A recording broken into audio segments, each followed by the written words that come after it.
following announcement has been paid for by the WZWA network. WZWA network.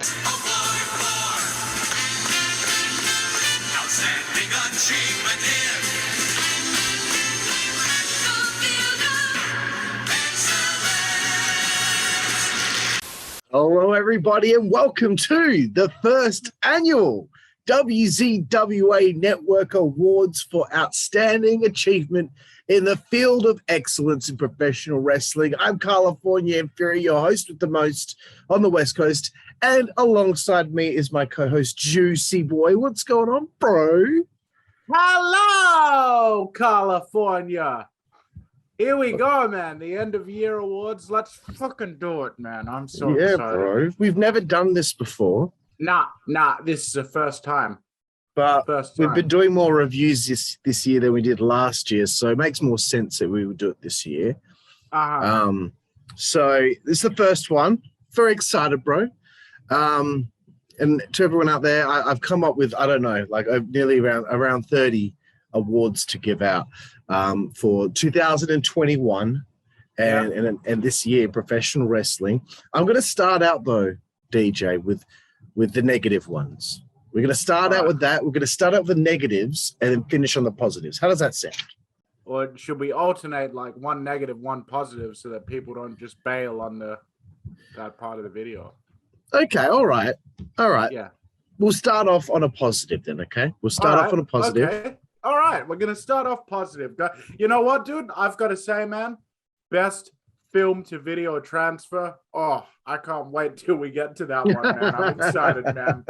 There's a lot of buzz around. Oh, bro. Darren. There is a lot of buzz around Darren from the WZWA network. I think he's got Bucky Beaver motherfucker beaten out this year, but let's get to it, bro.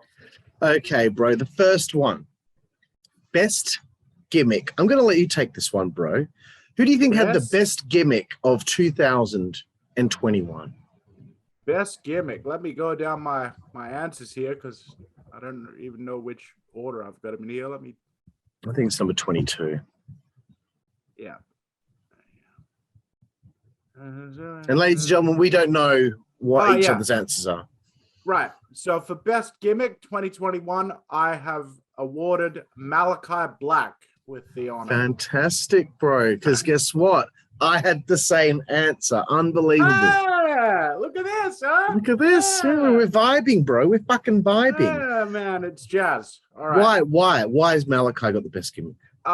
Because consistently his gimmick has been grounded in reality while also still leaning into the more fantastical, more show businessy aspects of professional wrestling. He has this almost supernatural, paranormal type persona, type almost mixed with like a pagan god type vibe that I get from it. I couldn't even put my finger on it, but I love it. The whole package, it just works, and that is why it is getting my vote for best gimmick for this year.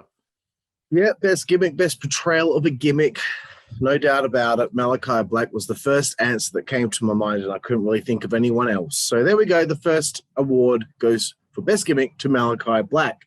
Okay, on the other side of the coin, bro. All right. Worst gimmick. I'm going to answer this one first, okay? I've written down that I think the worst gimmick of 2021 is the Jurassic Express. Oh. I'm sorry. I just don't get it. And maybe that's on me. But I don't understand Luchasaurus. I don't understand Jungle Boy. I don't understand what it's supposed to mean and why I should give a shit. It's just why they use that way. Yeah, I don't know. Just to me, I don't really get it. Maybe that's on me. Bro, what was your pick for worst gimmick? My worst gimmick for 2021, bro, was the American Nightmare gimmick, as portrayed by the infamous Cody Rhodes. Whether he's a babyface or a heel or a tweener, or whether he's been trying to work everyone into thinking that he's trying to be a babyface, I don't care. The gimmick is horrible. Trying to kind of like sort of take that American dream thing that Dusty Rhodes had and then switch it and say, I'm the American Nightmare. That definitely makes sense for the son of Dusty Rhodes. But the entire execution, the presentation, whether it be coming to the ring with their fucking dog, whether it be have Brandy Rhodes like get in the ring and flip Malachi Black off and completely cut his nuts off only a few weeks after he's been on TV doing this great gimmick, which you just saw we gave it the award for. Every single whether it be the use of Arn Anderson, who I love Arn, but very often Arn has just ended up looking stupid by sticking by Cody Rhodes throughout all of this because of how dumb Cody has looked. And the same could be said for Dustin as well. But in any case, worst gimmick, American Nightmare, Cody Rhodes. Take your pick. The list would be much shorter if I was trying to think of things that I liked about it. It just sucked. Cool, bro. Cool. Moving forward to a positive one again. Who do you think, bro, was the best commentator on professional wrestling for 2021? Best commentator for 2021, bro, is from All Elite Wrestling. I have given the award to Taz for consistently being the most entertaining commentator, regardless of the situation, whether he's being serious and putting over the severity of something, whether he's in heel mode and he's healing it up and putting over Team Taz and his own storyline stuff. He's fantastic. Whether he's goofing around on Dark and Elevation with Excalibur and, entertaining the audience while while those matches go on. There's just never a situation where Taz over 2021 has not been a most welcome presence at the announce booth. And what's more, I could see him easily fitting in on Impact's product or on the NWA or on back on WWE. And that to me shows that he's the best announcer currently in the business, especially out of announcers, that are ex-wrestlers. Yep, and guess what? I picked Taz as well, bro. We are fucking vibing here, bro. We are vibing. Again, I echo your sentiments there. Taz never fails to entertain, and he never says anything stupid. Mm-hmm. And unless he's trying to be funny, he sometimes says stupid shit just to be funny, like mispronouncing words and shit. But he always ends up picking it up and making gold out of it. On the other side of the coin, bro, worst commentator. This was a tough one for me because there were two guys that really, really stuck in my craw this year. But one in particular blew my mind with how unbearable he was when I heard him, and that is one Pat McAfee. Oh, that's a hot take, man. People are going to think that's a hot take. I'm sorry. Look, when what was the pay-per-view? The last WWE pay-per-view that we watched. Survivor Series, wasn't it? Yes. Okay. When he was with Cole and Corey Graves, he was okay. Mm-hmm. But when he was with the other guy from Jimmy Smith. When he's with Jimmy Smith, oh my God, they were horrible together, and he wouldn't shut the fuck up. It was just overbearing, bro. Mm-hmm. So for me to feel that strongly, considering there was someone else that commentated a lot on Rampage this year that could have very well won this award, that's how much I was disgusted by his performance in Survivor Series. Just too much, bro. How about you? Worst commentator of the year? Well, I believe for my worst commentator pick, I have probably chosen one of your runner-ups for that award. That being one Corey Graves. Corey slowly over the years is improving as an announcer. The reason why I have chosen Corey Graves for being the worst commentator of 2021 is because every single show that I watched him commentate on, he could have just not been there and nothing would have been lost from the show. Like, he just is absolutely a non-factor. It's just an extra voice that doesn't really add anything particularly insightful to the product. And it feels a lot of the time lately, especially since Jimmy Smith and Pat McAfee have come on board. And they have their sports backgrounds and they're much more in line with the modern day sports announcer.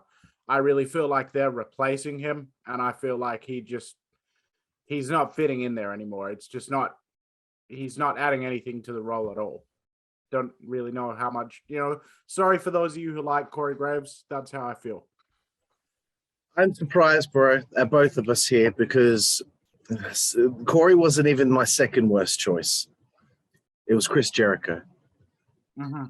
He's been outright just dreadful anytime I've heard him. And he's tried to be funny, and I haven't found it funny. And that's strange considering I have been a Chris Jericho fan for quite some time.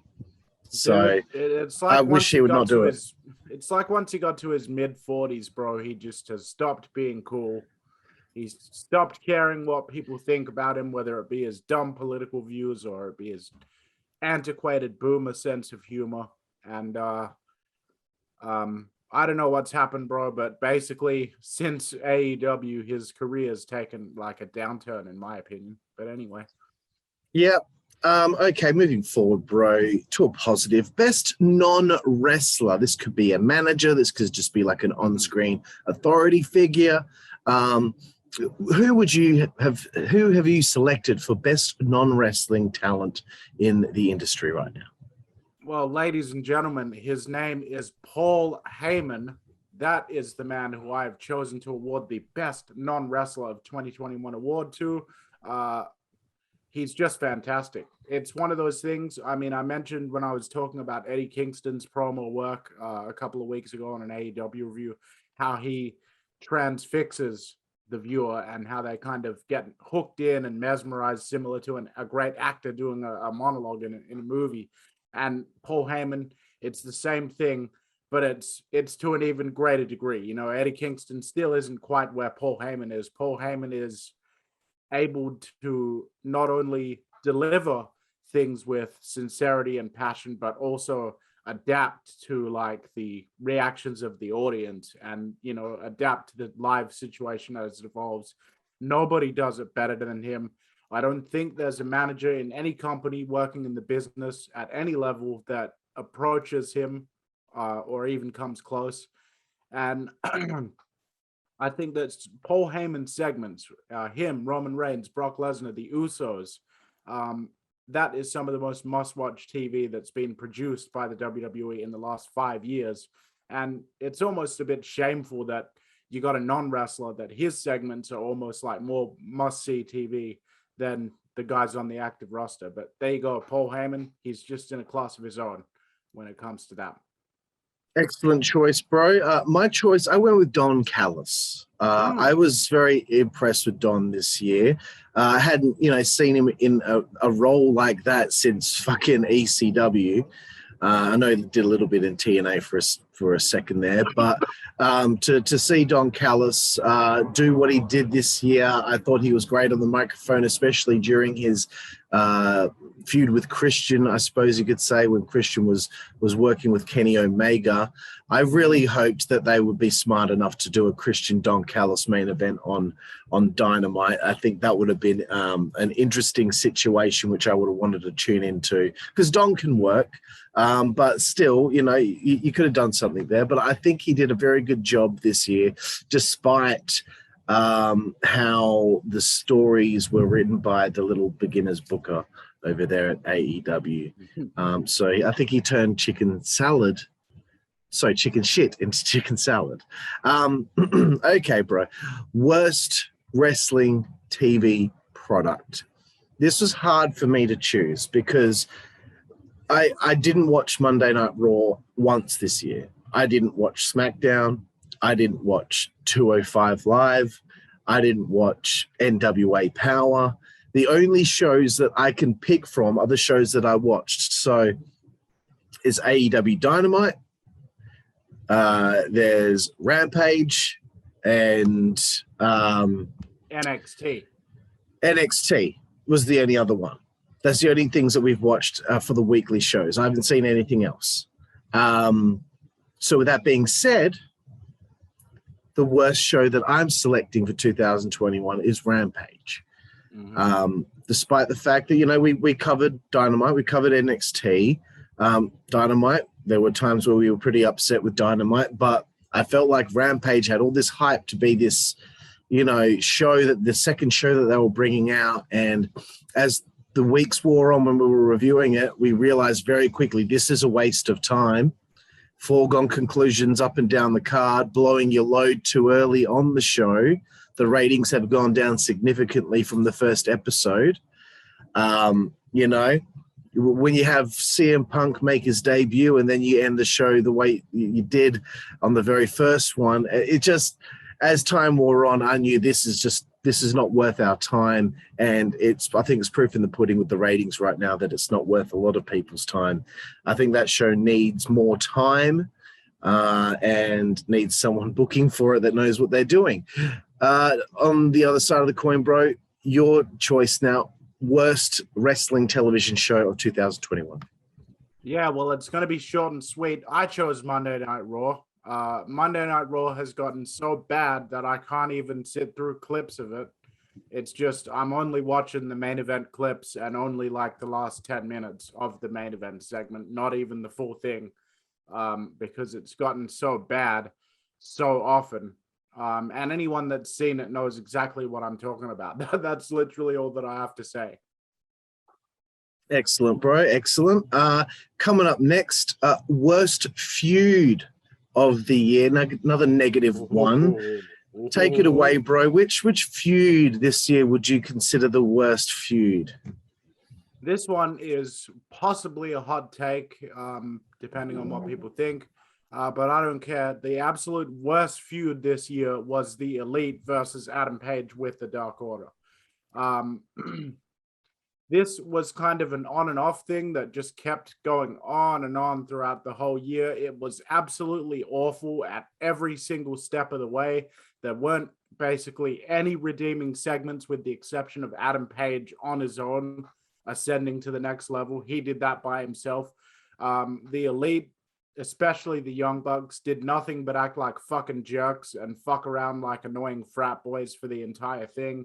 It devalued Adam Page for the time that he was associated with the Dark Order, because the Dark Order are fucking losers on TV as well. They're like the Spirit Squad of AEW. So it held him back from ascending even faster than he did because he was literally associated with such trash. I don't care if anyone disagrees with me. Send your fucking hate tweets to me at Jooseyboy. I'll fucking be happy to take you on. It sucked. Yeah. My choice was Cody Rhodes versus the Factory, QT Marshall's group. Awful, man. I look. I don't blame QT. I don't think he really knows any better, considering some of the interviews he said with his with how he is involved in the creative process. When I heard exactly how he was involved in the creative process and how they do things over there.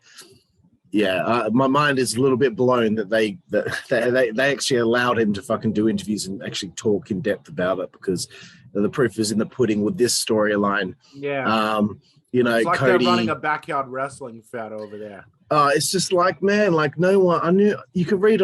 No one cared about this story. No one cared, and you know, it led to Cody and Anthony Ogogo a double or nothing, and. I will probably mention more about that a little bit later on, because there's some other stuff that I'm going to talk about. But this storyline, it had no place on the show of Blood and Guts. And I just think, again, Cody thinks a lot of himself, and he thinks it's anything he does is going to be important.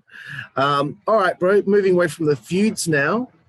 Let's go to a nice one here. Rookie of the Year. Who do you say is the Rookie of the Year in 2021? I think I know what this one will be.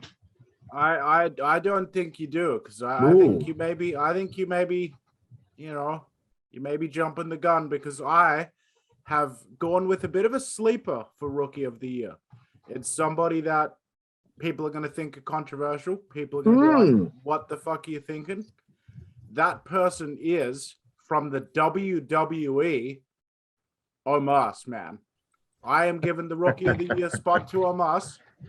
Before you pull out your pitchforks and string up the gallows, I am not saying that this guy is ever going to light the world on fire and be the world's greatest worker and be having a 2 out of 3 falls match with fucking Edge in the main event of a pay-per-view.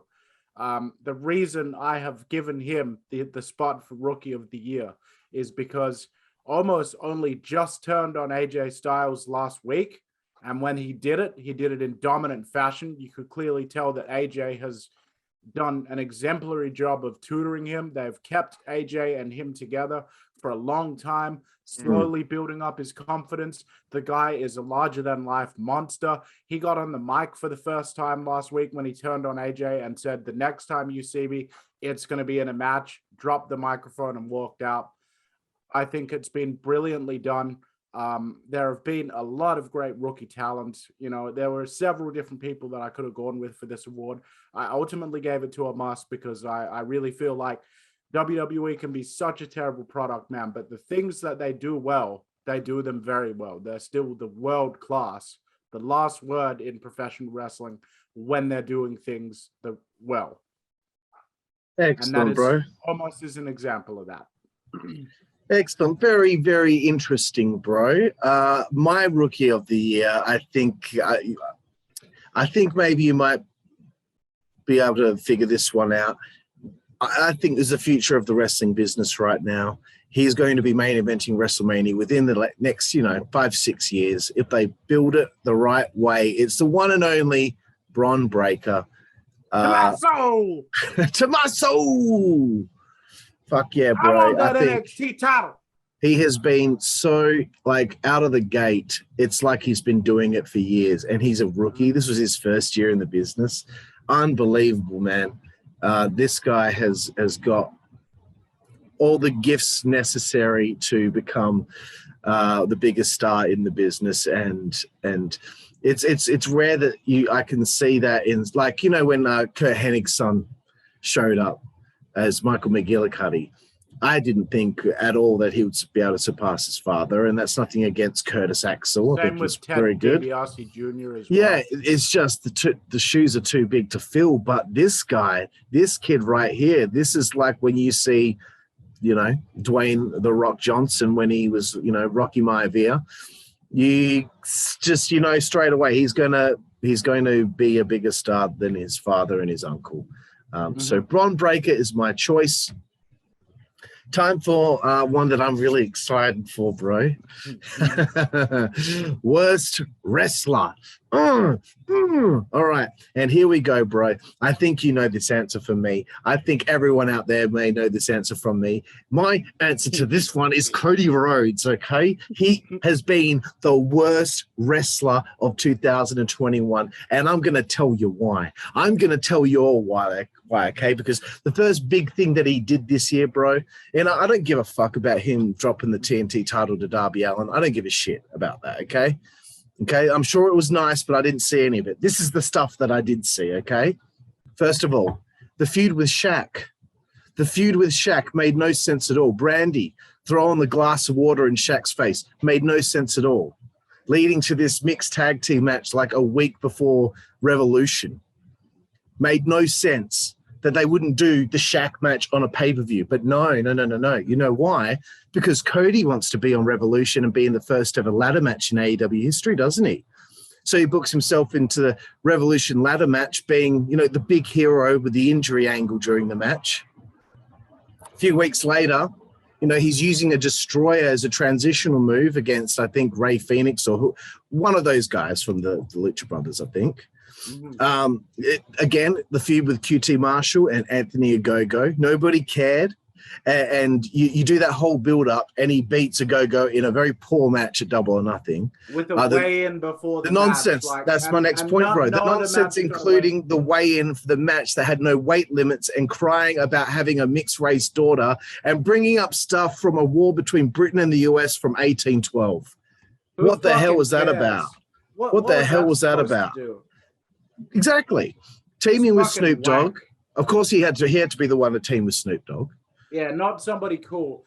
You know what? Definitely not one of the young, hip, up-and-coming African-American talents. Definitely, it's got to be the whitest guy under the sun. No, you know why? Because Cody's was a host on a show with Snoop Dogg as a judge at the time on fucking TNT. Then there's this feud with Malachi Black. All of a sudden, he's going to retire from a loss out of the fucking blue, which is so fucking stupid. You know, that made no sense at all. See, once again, everything he does all along 2021, from 2019, from 2020, everything he's done has made very little sense in the grand scheme of things. He makes his big heroic comeback, his big return through the crowd. Nobody wanted to see him beat Malachi, and he did in the end anyway. Whoop-de-fucking-do. And then, of course, the latest thing that we've seen of him was the fire spot with Andrade, which had no place happening in that feud whatsoever. It's just so he can pat himself on the back and be like, I'm the one that did the first fire spot in AEW. All it goes to show, you know, that along with him, you know, saying he refuses to turn heel, that he's without a doubt the most clueless hack in professional wrestling, and that's it. He is very, very lucky to be an EVP, because I wouldn't let him near a role like that, considering every piece of fucking content he's been a part of has made little sense and has all just been to soothe his ego and the next little vanity project of his. And it also, you know, always looks really super like staged and out of place. Like they've just built this extra story onto the house to suit Cody Rhodes that doesn't match with any of the rest of the house of AEW. You know, it always looks very out of place, everything he does. Yep. Now your turn, bro. Worst wrestler of the year. Worst wrestler of the year for 2021 from All Elite Wrestling, Chris Jericho. Whether it be his whiny voice on commentary or on promos, whether it be his boomer humor and stupid remarks when talking to the mixed martial arts fighters, you know, acting as if, you know, he could whoop their asses and stuff like that. Whether it be the ridiculous feud with Orange Cassidy, which I know a lot of that was last year, but yes, going into this year, that was still happening. Basically, ever since Chris Jericho has dropped the AEW title, he has been on a downward turn. In 2021, I thought all the stuff with the fucking like the inner circle, whatever they call their fucking group, like, yep, you know, I just thought it was a fucking just total crap, most of it. I can't even really put it into words to articulate it that well. I just think that Chris Jericho is by far the most annoying talent, that when he comes on screen, it's just like, God, I just want him to leave. Like, I just want him to be off the screen. You know, I either want him to be doing something more along the lines of what he did in 2008 and 2009, where he's walking around in a suit and actually acting serious about his career, or I'd just as soon prefer him not to be on TV at all, because it's just getting ridiculous. It's like this dad that keeps trying to be cool long into his 50s, long after most people have gracefully accepted that, you know, the jeans and leather jacket won't work for him anymore. It's not that people that are older, like people in their 40s and 50s, can't be cool. We see tons and tons of cool people in their 40s and 50s every day. Jericho is not one of them. It smacks of try-hardiness, and the matches themselves seem to be physically suffering in parallel with just the degradation of his character. The work in the ring seems to be suffering. He himself doesn't seem like he's putting the same amount of tenacity into his matches anymore that he once did. And it's resulted in what I feel was a very bad year for him, no matter how much he wants to cheerlead for himself on Twitter. Very nice, bro.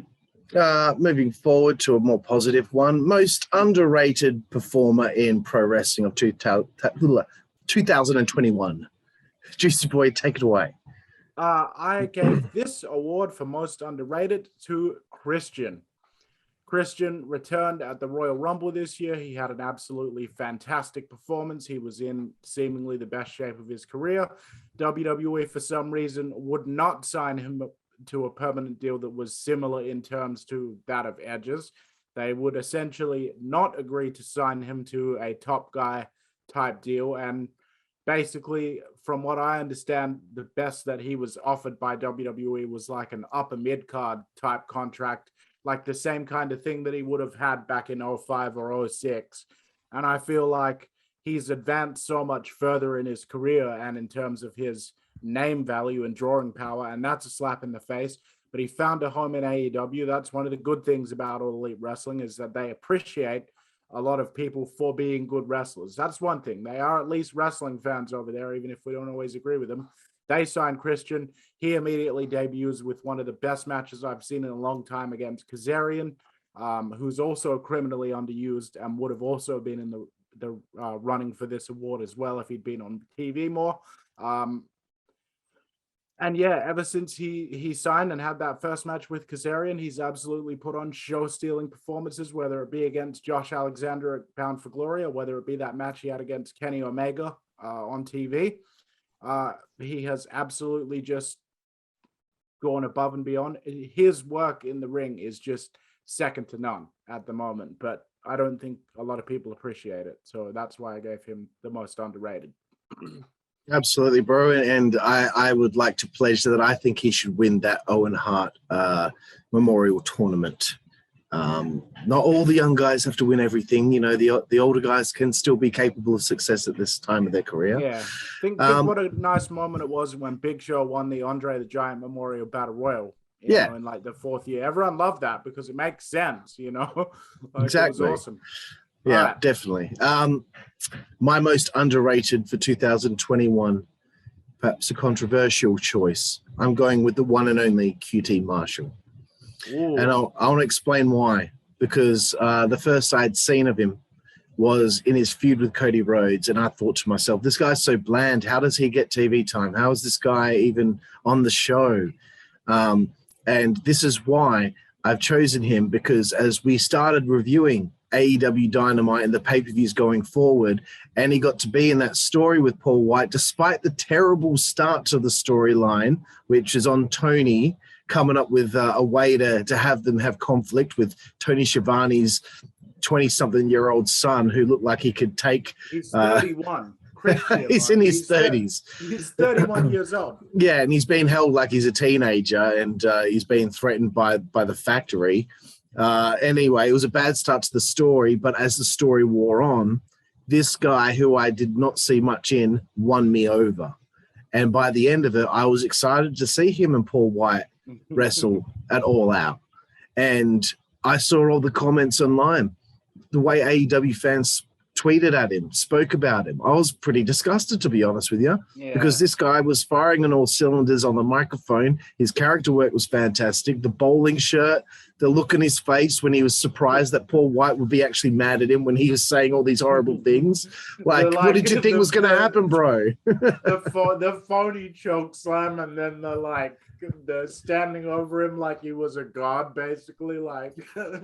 Exactly. After having his it was great. Like, we've explained why. Go back and check out our reviews for those fucking shows, you know? Exactly. And you know what? I think QT Marshall would have fit right in the Attitude Era.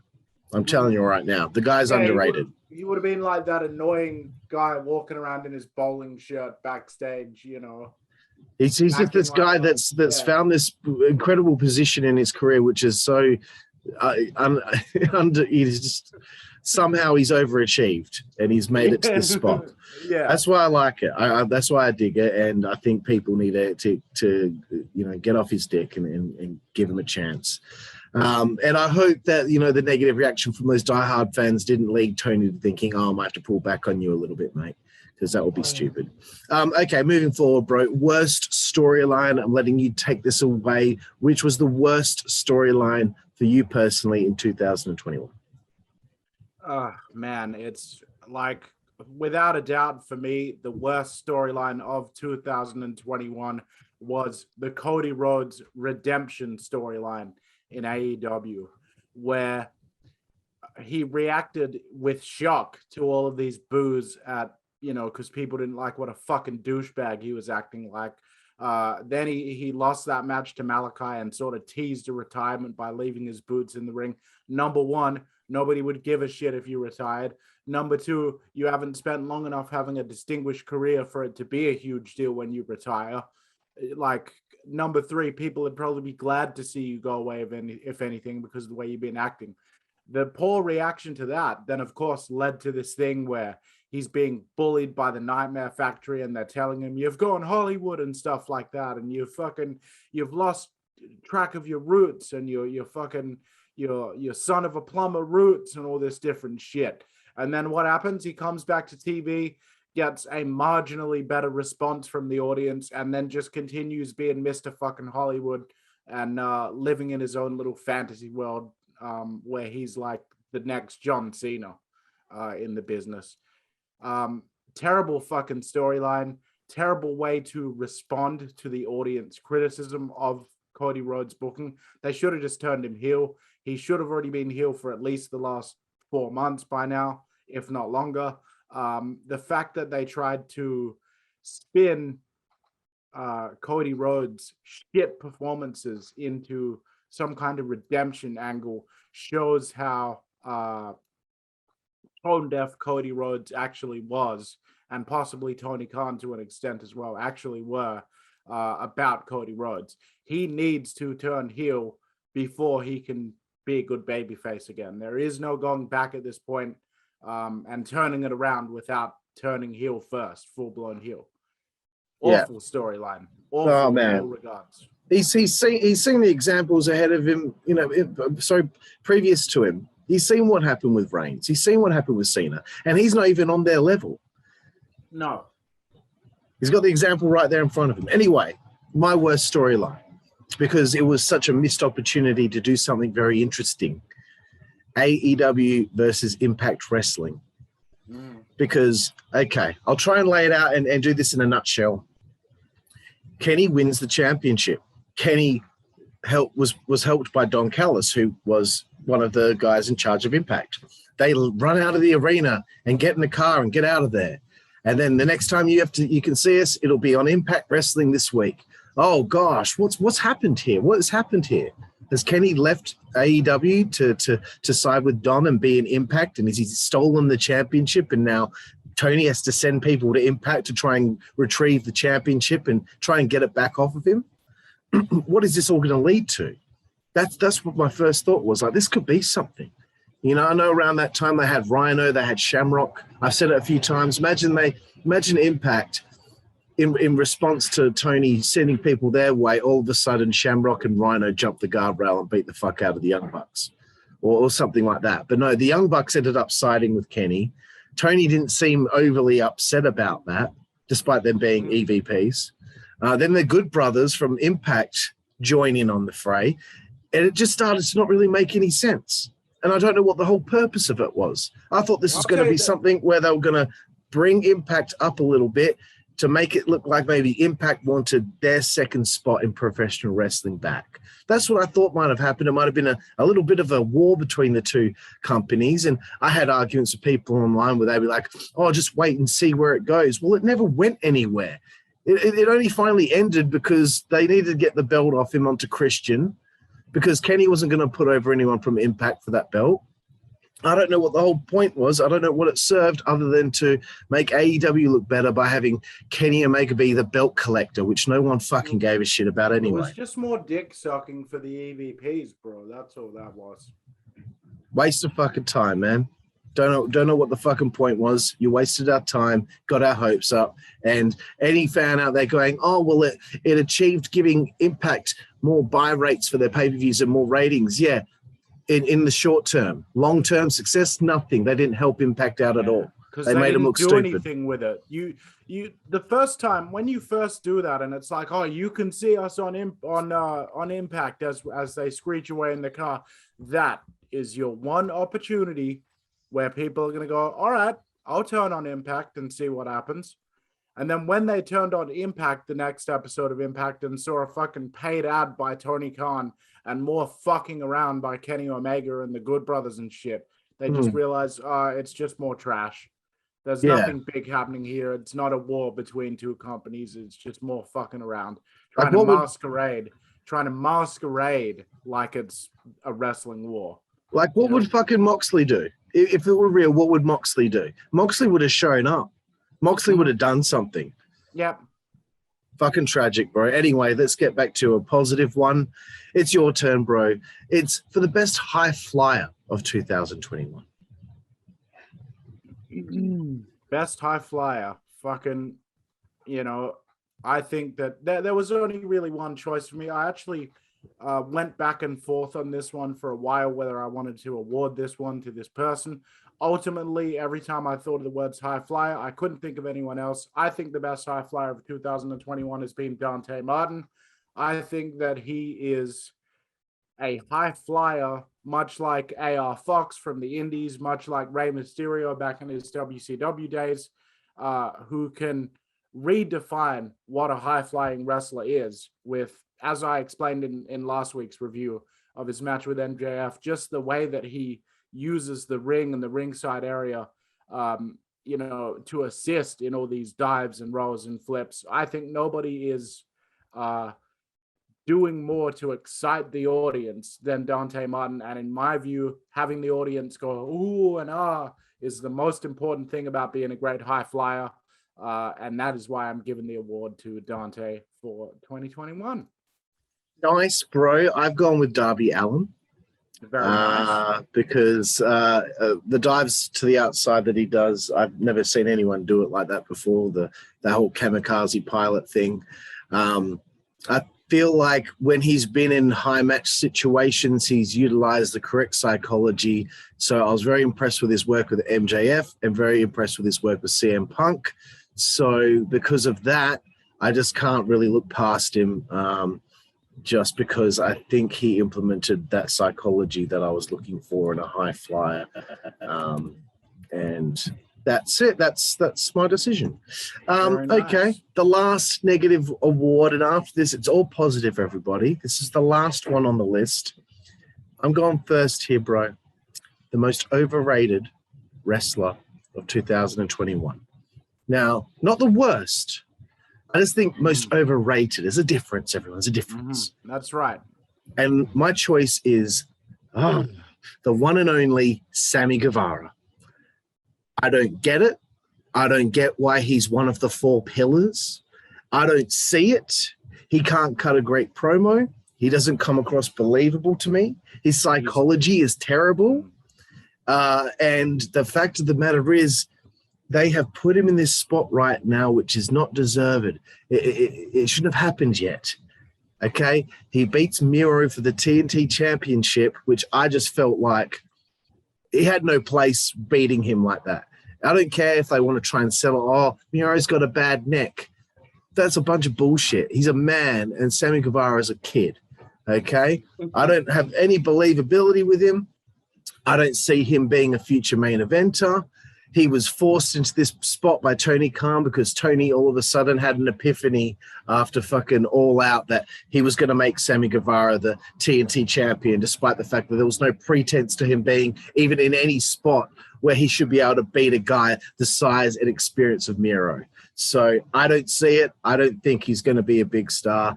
They can push him down our throats all that they want, but most overrated Sammy Guevara, I'm never going to see anything in him. Bro, your turn. Most overrated for me for 2021 from the WWE is Seth Rollins. I feel like a lot of people are probably sleeping on how shit he is. A lot of people, started to come round on his whole Messiah thing once he started wearing the fancy suits and the gloves. Yes, the suits are funny. Yes, there are occasionally some moments that aren't terrible with him. He's certainly a very good performer, Seth Rollins is. But for the past year, instead of getting excited about a match with Seth Rollins in it, because at least I know it's going to be a great match and it's probably going to be, fast-paced and high octane, I could not be more fucking bored. Remember when he had that match at WrestleMania 30 that year? I can't remember exactly what year it was, against Triple H. And, yes, he managed to show up to the arena just in time after fighting with a fever all night. Good for him. Good on him. God, that match was boring. 45 minutes of a snooze fest.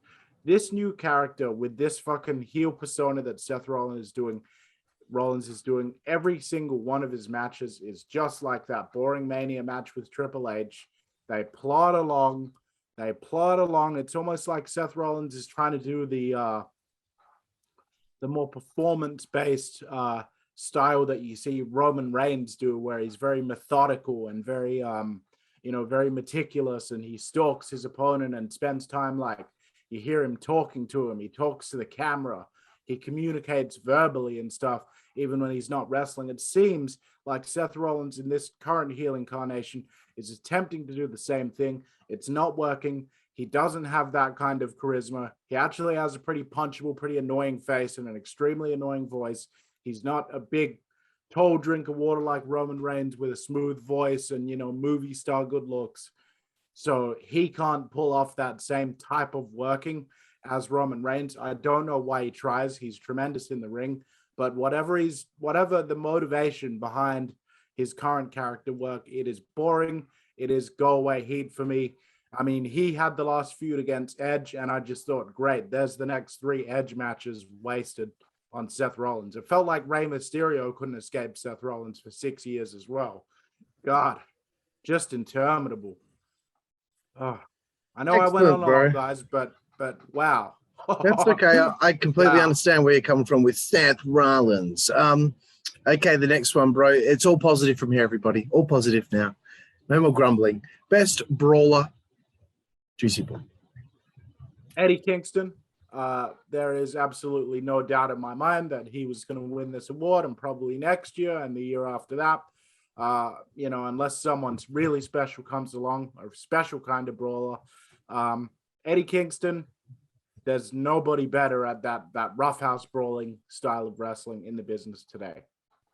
Yep, and that's the exact same choice that I made for best brawler, Eddie Kingston. Very impressive to me this year, and the reason why he gets this is believability. When I see him coming out, he's looking unhinged. I believe him.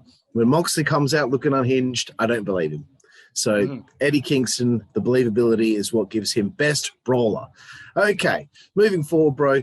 Best technical wrestler. I have gone with former, very shortly lived Impact Wrestling world champion Josh Alexander. I've only seen one match of his, which is against Christian, but I was so impressed with that I couldn't look past him for this award. Is it Jonathan Gresham from Ring of Honor? He was very close. Brian Daniels was very close as well, but I was just very impressed with Josh, and I thought he just hung in there with Christian so well, and that's why he's my choice. Your turn, bro. Well, I did vote Jonathan Gresham as the best technical wrestler for 2021. I didn't see many of his matches this year, but I mean, every single time I've ever seen him wrestle, the guy is just in a class of his own when it comes to, because all these guys, all these great technicians over the years, they all have niches within that style that they're very good at. Benoit was great with that explosive, that snap movement. Kurt Angle was great with the the feats of athleticism, whether it be the way that he could swing his hips with a suplex. Bret Hart was always very neat and tidy and very precise with the way that he delivered. Whereas I feel like Jonathan Gresham is the last word as far as transitioning between different pinning combinations and transitioning between holds and stuff. Implementing strikes into his technical wrestling regimen and stuff. There's just nobody in the business doing that better than Jonathan Gresham. So I thought I'd give him the award. Very nice, bro. Moving forward now, here's a big one. Feud of the year. DJ, who would you say had the feud of the year of 2021? Well, I feel like this may be my hottest take, my most controversial choice of the awards this year. My choice for feud of the year is Roman Reigns versus Brock Lesnar. And the reason is simple. Once again, I mentioned earlier how when WWE is doing something right, they're the best in the world at it. Roman Reigns versus Brock Lesnar. I know that they feuded before when Roman was the failed babyface and Brock was the heel. I know that they had a match at Crown Jewel and people don't like the Saudi shows and whatever. Roman Reigns versus Brock Lesnar, feud of the year, because consistently everything that they're involved in has a big fight feel, whether it's a match or a segment or a promo. It is must-see TV. It feels like two titans, two warriors that each are credible enough to seem like a legitimate threat to each other, going up against each other. And because they do have that history that occurred back when their characters were different, it adds that layer of intrigue even more, because now we're seeing a different incarnation of that rivalry between these two titans. So despite the fact that people like to shit on WWE and everything, mark my words, to the mainstream casual audience member, there is nothing in AEW that comes close to Roman Reigns versus Brock Lesnar. Roman Reigns versus Brock Lesnar can make somebody that's a lapsed wrestling fan, if they happen to catch a segment on TV, they very well might just tune in for the pay-per-view match, because they know it's two big stars, the biggest stars in the business, getting ready for a showdown on pay-per-view. No other promotion in the world has anything of that magnitude. Very nice. And you might think it's controversial, mate, but that was my choice for Feud of the Year as well. Okay. You see these two standing across from each other at Crown Jewel, you're thinking this is box office. These two guys are on a level higher than anyone else in the industry. There's more interest in seeing them wrestle. No diehards, no internet wrestling fans. Sorry, you're not the only people out there that watch wrestling. More people will be interested in Reigns versus Lesnar than they are with Omega versus Danielson. And you want to know why? Just look at the rating of the Danielson Omega show when they had that 30-minute draw. Look at the rating for, Danielson versus Hangman Page.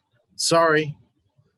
The proof's in the pudding right there. The numbers don't lie. The numbers don't lie. Reigns even and with Lesnar, horrible creative most of the time with WWE, they still trounce AEW in the ratings. Reigns and Lesnar in particular are outdrawing, quarter hours. They're getting the better numbers.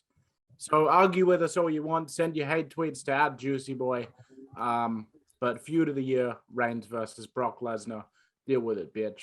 Yeah, and we're not WWE stans. No, I thought that Extreme Rules was the worst pay-per-view of this year. And that's not an award on this thing, but that was the worst pay-per-view of the whole year. How you can have an Extreme Rules pay-per-view with no Extreme Rules matches? Fucking unbelievable. But yeah, so we don't let WWE get away with fucking shit, bro. Okay. We hate lots of things. Like I don't know why we do a channel based on wrestling, because we hate most of it. I hate it. The 13th last award here tonight, bro. Most charismatic. I have selected Edge. I went with Edge because I think Edge has still got what he's always had. And I saw some of the promos he cut in the promo video for his Hell in a Cell match with Seth Rollins, and I just thought to myself, this guy is still the most charismatic, I think, right now in pro wrestling. What was your decision on most charismatic? I gave the award to CM Punk. I think that as far as being the only other person that I think actually compares, funnily enough, would be the current incarnation of Brock Lesnar with all the farmer's gear, and he's talking on the mic a lot more, and people are loving Brock. There's a whole new side of him. But CM Punk ekes him out. He is mainstream, big star, big deal. He comes into the room, starts talking. People shut up and listen. That's because of CM Punk's ability to connect with the audience. No one else is close to him in that regard, as far as the symbiotic live relationship between the wrestler and the audience. Yep, fantastic choice. If only he was given some good storylines this year. Yeah, he had one great thing with Kingston that was cut short, and he just hasn't done anything, as far as I'm concerned, that's been worthy of his position in professional wrestling. Which I like to call our last dance, because that was our last dance with AEW once they fucking terminated that storyline. I know we're harsh on AEW, but that's because we expect more. Okay, next one, bro. The most improved pro wrestler of 2021. I'm so excited about this one because, I really was looking forward to getting a chance to sing this person's praises. Most improved for 21 is Bobby Lashley, man, the boss, the leader of the Hurt Business. I mean, he started going through a renaissance in his career in TNA, where he sort of started really smoothing those rough edges in his game and in his work. And now, by the time he's risen to WWE, now he's on the level of WWE champion. When he first re-signed, they used him like shit for so long. the horrible storyline with him and Lana having an affair, just fucking awful. But then they started the Hurt Business. They started letting Bobby be who Bobby is and do his thing. And not only do I think that he is adequately filling the role of a champion, and he doesn't have the title right now, but a top guy in WWE. I feel like he's surpassing people's expectations. He's a guy that's must watch for me. I know when he's having a match that it's going to be physical, it's going to be high impact. I'm going to see somebody doing things that a person that size should not be able to do. And I'm going to see something that I don't think that I'd be able to survive if I was in the ring against Bobby Lashley. And I think that, sure, people have been praising his improvement and stuff, but really look back over the year, ladies and gentlemen, look up some Bobby Lashley. You'll see that this guy has been absolutely on fire in 2021. Nice, bro. Nice. And shout out to MVP for his work too. He could have won Best Non-Wrestler as well, although he has wrestled a little bit. Anyway, my pick for Most Improved, coming straight out of Impact Wrestling, formerly known as Big Cass, it's W. Morrissey. Seen him on a few pay-per-views now that we've covered. And I just thought to myself, wow, this guy's really got his shit together. He is in incredible shape. He's been having some great matches as well. So just for me, remembering what Big Cass was once like, he was still good back then, but I just think he's improved so much in the presence that he now has. Hopefully that bridge with WWE has not been burned and he can maybe go back there, because I think they would definitely benefit from another great big guy like him, and he deserves another chance, I think. I personally feel like he'd be better off going to Japan, bro. I think WWE, he'd still just get lost in the shuffle there. They've got a lot of big guys there. But over in Japan, I think with his presence and his look, man, he could make some money as a gaijin over there. Yeah, moving forward, bro, pay-per-view of the year. I can't go past it. I gave this one a 9 out of 10. It is AEW All Out. I really, really like that pay-per-view. I thought the finish to the pay-per-view was the best finish to a pay-per-view that I'd seen in many years. When they had Adam Cole come out, you didn't think anything else was going to happen, but then Danielson made his debut as well. They had us right there, man. We were so excited. And the follow-up was just not fucking good, bro. It's such a shame, because I thought to myself, maybe Tony does know what he's doing. No, man, he doesn't. So, but I will give them props. They had one of the best pay-per-views in the last decade, as far as I'm concerned. All Out was, from top to bottom, a very, very good show. Bro, your pay-per-view of the year. Yeah, I voted the same, All Out. I actually had a friend tell me that they feel like this show, All Out, surpassed ECW One Night Stand 2005 and WrestleMania 17. No rewatchability. But you know what? I echo a lot of Carl's sentiments, but I also want to say, on a more positive note, the fact that they did deliver this 9 out of 10 pay-per-view, the fact that they did deliver everything that could have happened to make it an amazing show, they pulled it off and they timed it right and they booked it right. If they were able to do it like they were able to do with All Out this year, they are capable of doing it again in the future. There is hope for AEW in the future. Wow, what a pay-per-view. WWE overall with their events didn't produce an overall event that was anywhere close. Yeah, and I remember Mick Foley tweeting out, WWE, I think you're in trouble. And look what ended up happening. Fucking hell. Then you got to Full Gear, and I think I gave that a 2 out of 10. I fucking hated it. Anyway, bro, let's move forward. The 10th last one here, the 10th last award. I threw this one in there at the last minute because I thought it was important to bring this up. What would you say is your tag team match of the year? I chose Sting and Darby Allin versus FTR at AEW Dynamite Grand Slam. I thought that was the perfect blend of a modern and an old school tag team match. I thought that Obviously FTR, we know that they thrive with that old school style. Sting was in his element with an old school style. The babyface in peril. Sting's waiting for the hot tag. Darby, I thought this was another match where he showed, despite his size and stuff, he's just a star, man. He's a star in the making. He understands psychologically what's going on in his matches. And so all four guys in this match at Dynamite Grand Slam hit it out of the park. Incredible match. Multiple audible pops from me. I popped for things that all four guys in the match did. There wasn't just too much attention given on to any one guy. A great tag match that did a great job of getting Sting and Darby Allin over, which was the point at the time, but also didn't just detract from FTR. FTR continued to look like a formidable tag team even coming out of that match. Definitely, bro. Very good choice there. Look, you know how I felt about tag team wrestling this year after being burned out on it from watching all of that AEW and some of the NXT as well. I just can't seem to get into tag team wrestling at the moment. But one match that definitely made me forget about all that was at Final Battle 2021 when the Briscoes won the Ring of Honor World Tag Team Championships off the OGK. This match captured my spirit. They got me. Like there are times where I watch a match and I'm like, I know Danielson hasn't beaten Hangman Page, so like I'm not really there's nothing that's gonna like trick me into thinking that Danielson's going over. This one, I didn't know who was gonna win.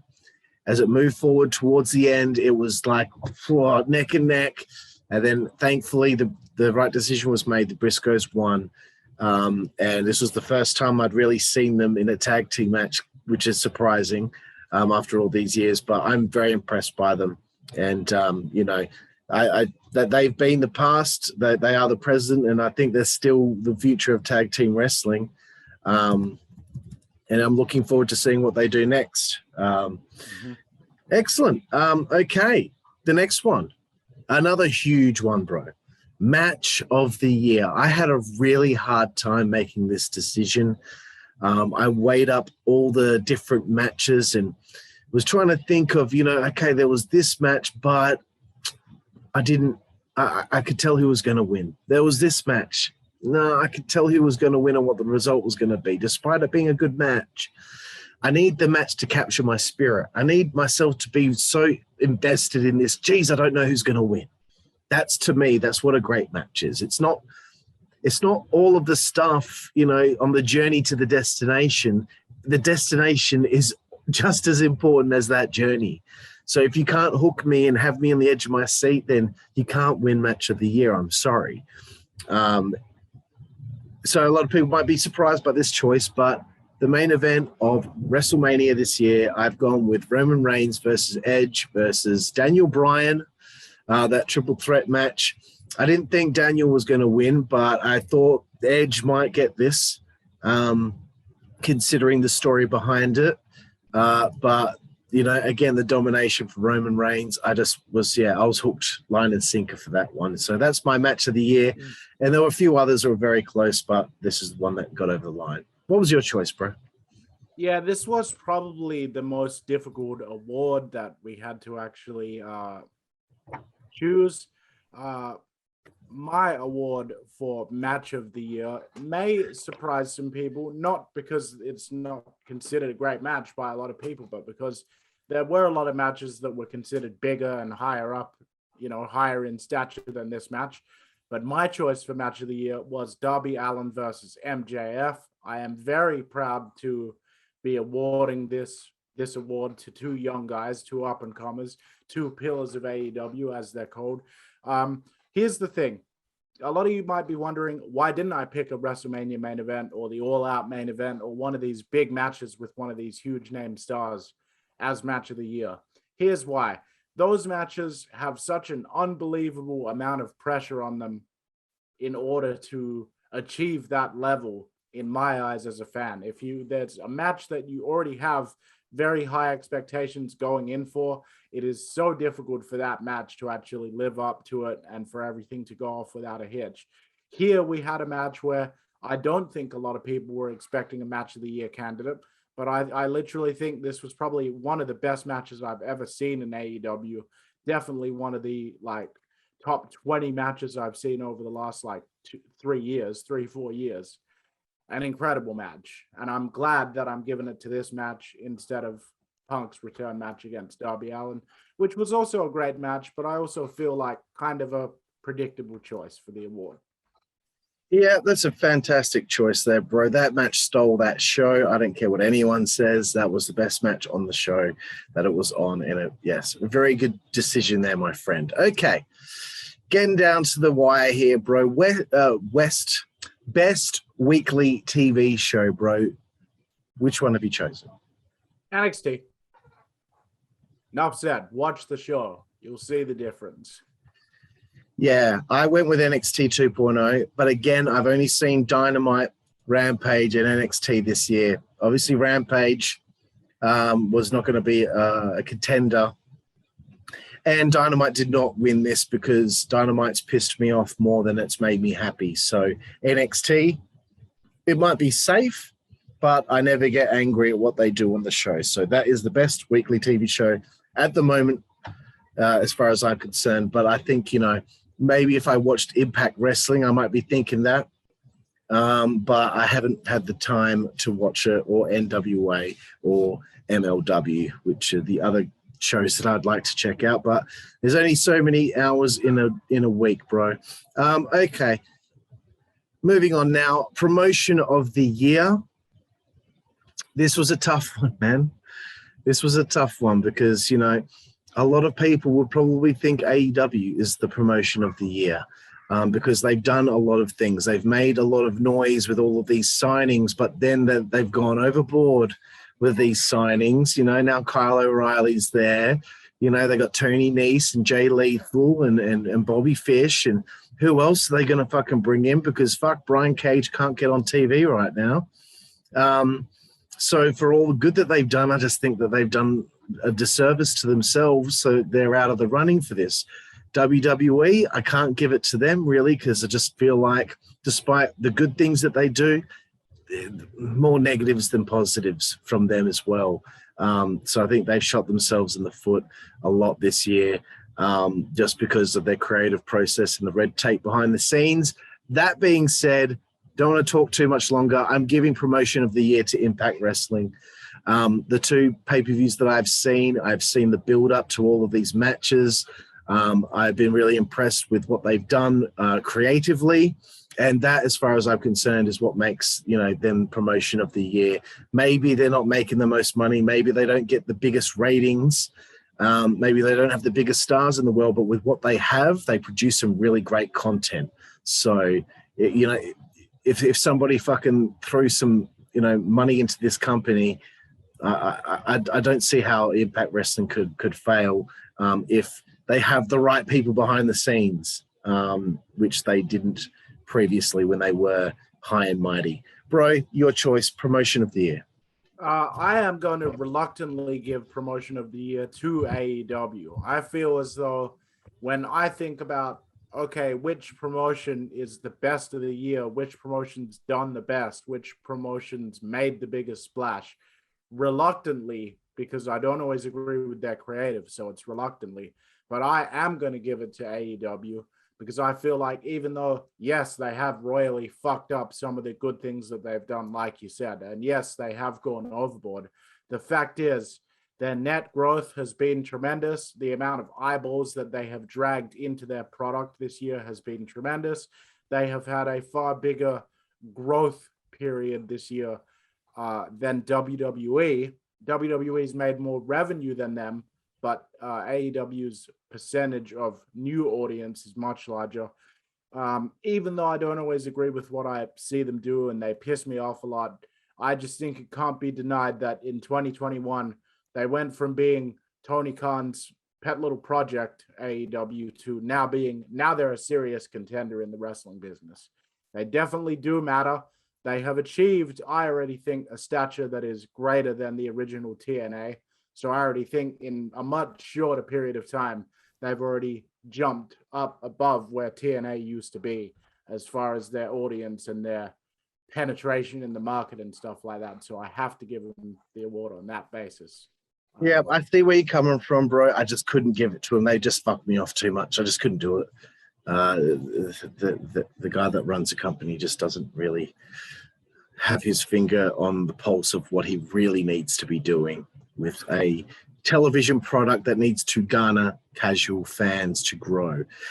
Anyway, moving forward, bro, you take this one first and foremost. Best on interviews, the best promo guy in 2021. Well, I mean, like, honorable mention goes to Edge. Edge has obviously been fucking tremendous on the microphone, but I'm giving it to Eddie Kingston. I think that, you know, I've said it ad nauseum on previous reviews. Every time we, you know, it comes to reviewing a segment of his or a promo of his, he's just tremendous. It's just, you feel it through the screen. You know, it doesn't even matter that I'm sitting in Australia, like halfway around the world. You know, I feel like he's talking to me when he's on the mic. So there's no one else as far as I'm concerned. Yeah, very good, bro. Look, there are a lot of people that could have won this. You know, you got Paul Heyman, you got CM Punk.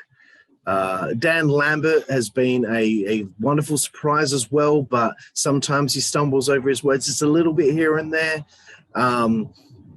Edge, as you said, another great guy. Reigns has really come into his own. I can't go past MJF personally.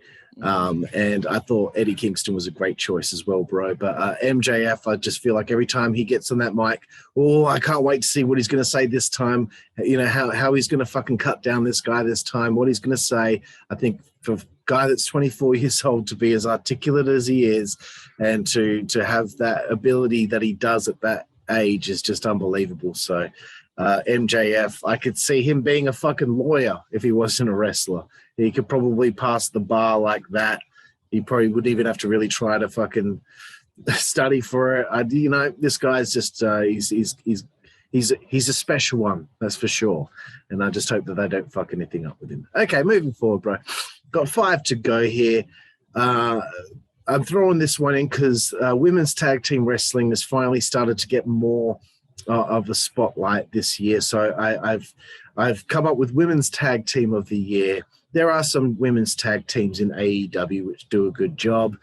There are some women's tag teams in WWE that I think do a very good job. Impact Wrestling obviously have a women's tag team championship as well. But I'm going to give this to NXT's one and only Toxic Attraction. I think JC Jane and be still my beating heart, Gigi Dolan, bro. I think they are an attraction, a toxic attraction. I think that they've done a great job, bro. How about you, women's tag team of the year? Yeah, I voted the same. I feel like as an overall package and an overall act, they are the benchmark currently for women's tag team wrestling. As far as star power, you've got the inspiration. You've got some other people like tag teams dotted here and there. Nobody's currently on the level of Toxic Attraction as far as being stars. Yeah, very cool, bro. And they're definitely stars of the future if they don't fuck it up. Hopefully they don't fuck it up. Which they will. I'm sure they will. Okay, getting down to the wire here, bro. Men's tag team of the year. Bro, the floor is yours. Who have you decided? Well, let me actually just fucking scroll down to it here. Where am I here? Get it together, bro. Where am I here? Where is it? It's number 4, cunt. It's number 4. FTR. FTR is the tag team of the year, in my opinion. You guys know why. Their work speaks for itself. They're fantastic. Yeah, I went with FTR as well. The only issue I've had with them is the content that they've been given to work with, especially all that shit with the masks and all that. And I wasn't very happy with what happened at Full Gear. I think them as professional wrestlers should be able to say to Tony or whoever, hey, look, don't think this is going to work. We really need to make sure that this looks good or, it has been mapped out properly before you do it.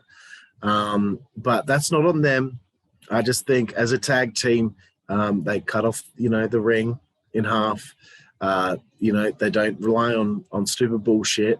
And that's why I've had such a problem with tag team wrestling this year. But these guys, without a doubt, have earned that. And they should just win those fucking tag belts a second time already. It's taking too long, I think. Okay, bro.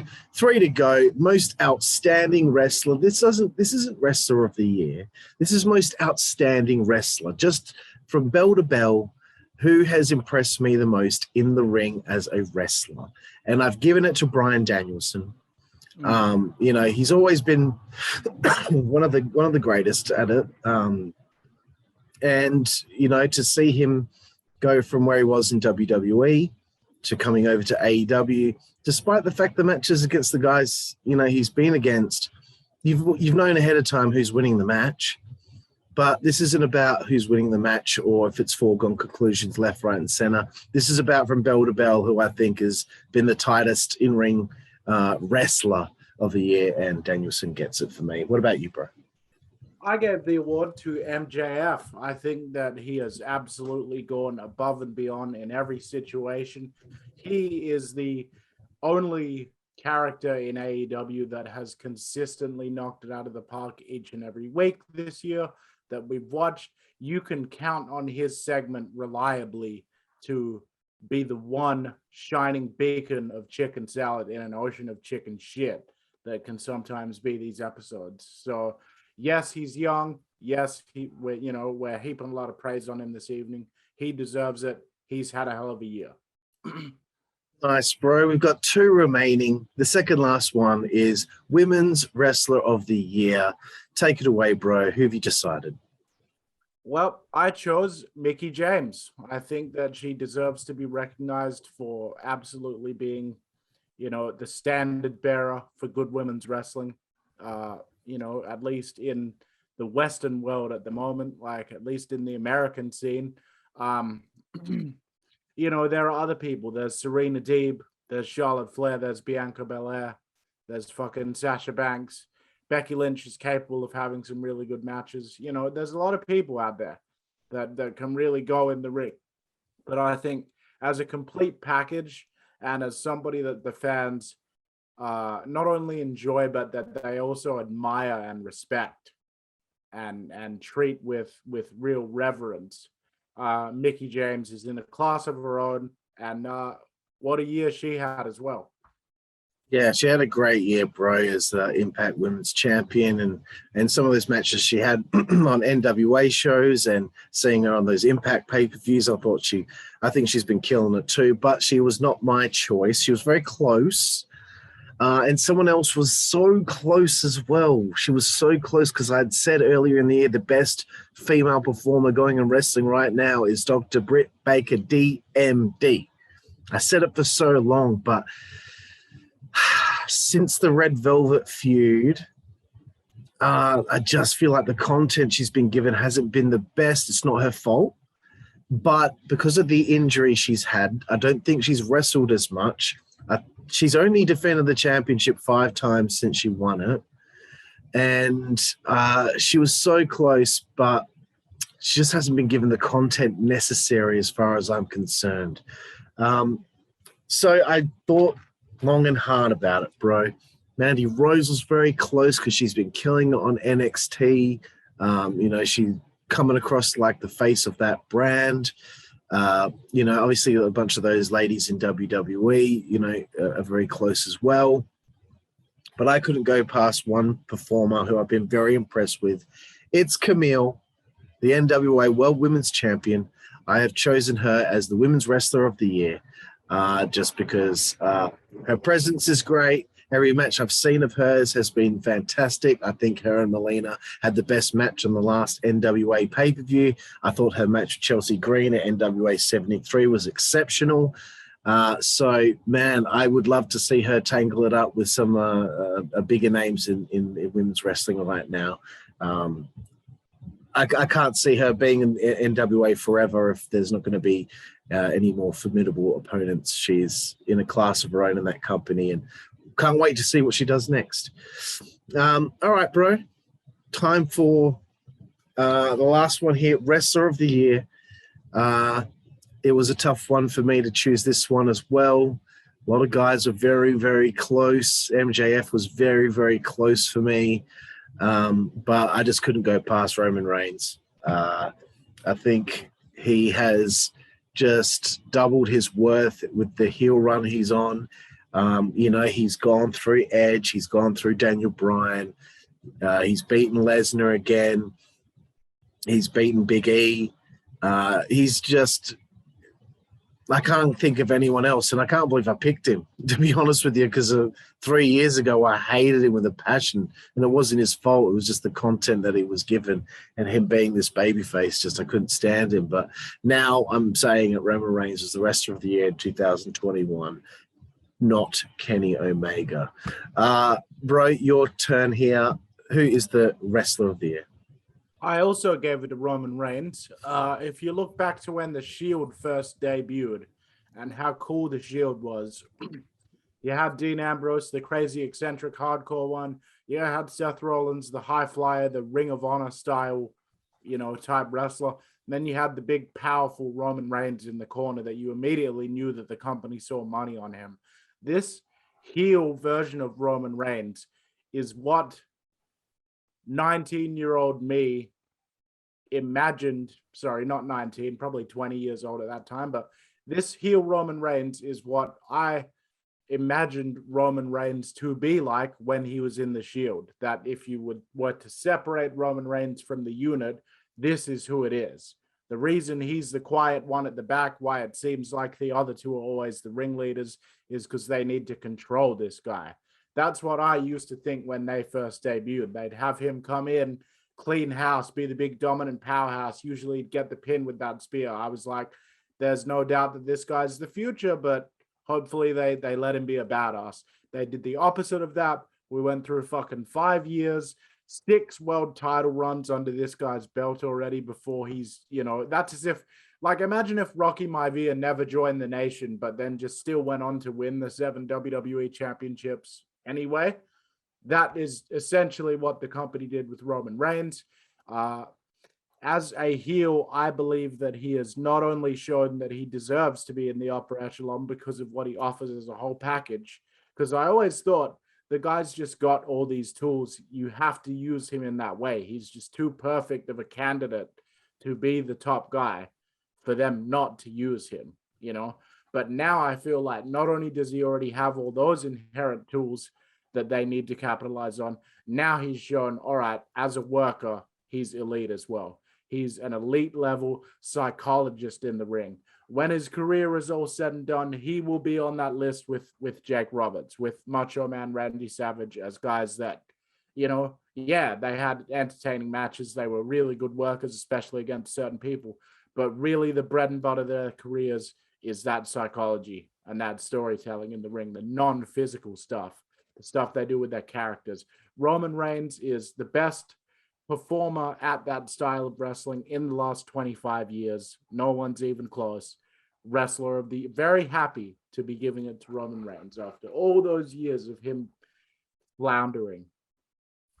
Excellent choice, bro. And there was one more that I actually forgot about earlier, but it's more poignant that we do this one last. It's down on your list there. It's the personal MVP for yourself of the year. Not just your opinion on who the best guy was, but who is someone that is your personal favorite, someone that you've just been so proud of with what they've done in 2021. Oh, I mean, this is difficult. I ended up giving the personal MVP spot to MJF because once again, I kept on thinking, you know what? His match isn't necessarily always one of the ones I'm most excited to see, but he has absolutely never let me down when I've been watching the show. I just couldn't look past him for this personal MVP, like my personal hero for saving so many nightmarishly shit viewing experiences. Yeah. Always would come through with a good segment, something entertaining for us to talk about. He deserves it. Nice, bro. I went with Sting. With Sting just because I'm just proud of him. I didn't think he was going to wrestle, and he's had several tag team matches this year. They're good. They've been really good. Yeah, And I didn't think he was going to do anything other than, the cinematic things. So to see him actually go out there several times over now, I've been very, very happy with him. And I look forward to seeing where it might lead to, because I can't see him doing it for that much longer. So he's hoping that, next year something big is going to come his way, even if it's just like one singles match against somebody. Hopefully they pick the right person. But yeah, just very proud of him and what he's accomplished. And in the role he's been in, it's all been about getting Darby over and backing him up. It hasn't been about Sting. So very good stuff for him. Bro, that comes to the end here of our first annual WZWA Awards for Outstanding Achievement in the Field of Excellence of Professional Wrestling. So I want to thank you for your time, bro. Yeah, no fucking worries, mate. Yeah, hell of a year. Let's see how next year goes, bro. And thank you all out there for joining us here for our awards show of the year of 2021. I'm Karlifornia alongside Jooseyboy, and we will see you down the road. Thank you.